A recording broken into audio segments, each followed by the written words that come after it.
Recall in 4K released, and oh, what a joy it is. Now, this is one that I've actually had the pleasure of watching. I haven't checked out any of the features, though. It's a 3-disc edition. There's a 4K that comes with it and 2 Blu-rays. The 4K disc itself has like some features, but then it comes with the original Blu-ray and then the original Blu-ray's extra features. So it's like, a 3-disc package.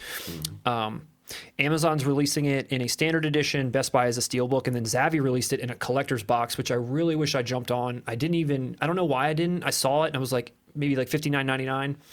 And it looked, like a typical like Arrow setup for per se, and it was limited. And I guess I didn't realize that, and it was like gone. Well, according to most reviews, they say it's not a huge visual improvement, but I felt like it was just amazing to look at. Both the 4K and the Blu-ray release, though, are an upgrade from the previous 2012 release. So no matter what, you're getting an upgrade.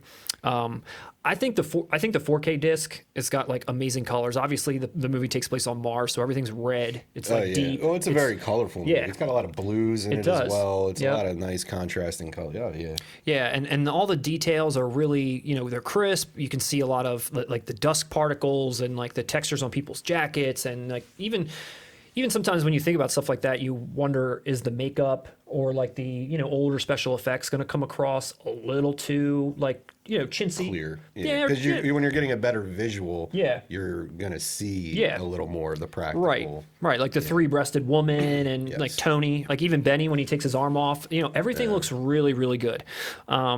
It's got a Dolby Atmos mix, which I didn't get a chance to take advantage of because I don't have that kind of setup. But apparently that mix is good. Mix I heard, awesome. Across the 3 discs, you get new documentaries, you get new featurettes, you get a commentary by Arnold and Paul Verhoeven, which I don't know if they were on anything before, if that's new or not. I don't know that either. So as far as just the regular releases go, it's pretty good. But then you get the collector's box from Zavvi. Also comes with a 2-disc soundtrack, which, I mean, it's amazing soundtrack. It's been a while since I've seen Total Recall. It's good. But I don't recall the score off the top. I don't recall it being a particularly memorable one. Yeah, it's good, man. It's really, really good. It's such a great mix of electronic music. It's with also horns, like a lot of like really great booming sounds, and just I don't know. It's a great soundtrack.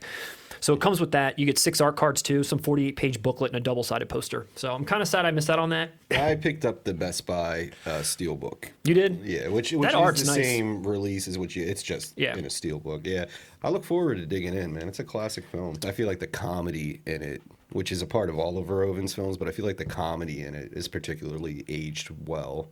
I think it's caught up. I think when it came out, maybe it was seen more as just an Arnold Schwarzenegger vehicle rather than... Yeah, I mean, it's a great little... Well, I shouldn't say little, but it's a great sci-fi action film. Dude, it's amazing. Jumping in. One other thing that I didn't know about Total Recall, the movie was like hung up for a really long time before actually getting made, and tons of different people were going to direct it, tons of different people were going to act in it, until Arnold kind of got attached to it. But then it kind of stalled out, and Arnold himself took a complete control over the entire production to the point where he had say over who directed it, who it starred in.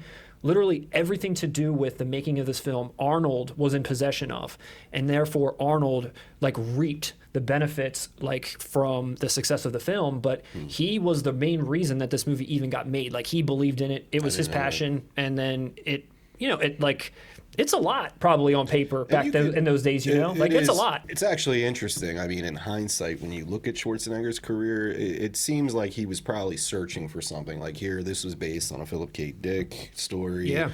Obviously a very held in high esteem sci-fi author.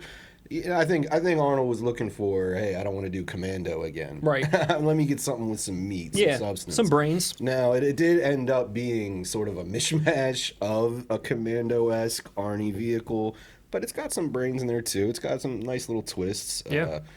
And Verhoeven, and hey, I believe this had to have been the film that led to Sharon Stone getting Basic Instinct for Paul Verhoeven, so... If that alone was the only reason for Total Recall's existence, well worth it. Yeah, no, she was great in it too. I mean, all the performances were good. Ronnie Cox. 30 seconds, you'll be dead. Then I'll blow this place up and be home in time for cornflakes. Yeah, and Michael Ironside. Michael Ironside. The greatest. See you at the party, Richter. Oh, yeah, just quotable, get your ass to Mars. Everywhere. Oh, yeah. No, for sure. And I was one of the most iconic too that I feel like I always think of is his exchange with Tony, who's played by the incredible Hank Schrader. And you know his line to Arnold is, "You got a lot of nerve showing your face around here." And Arnold comes back with, "Look who's talking." Like, that's the best, dude. Total Recall, amazing, great job, Arnold. Good job.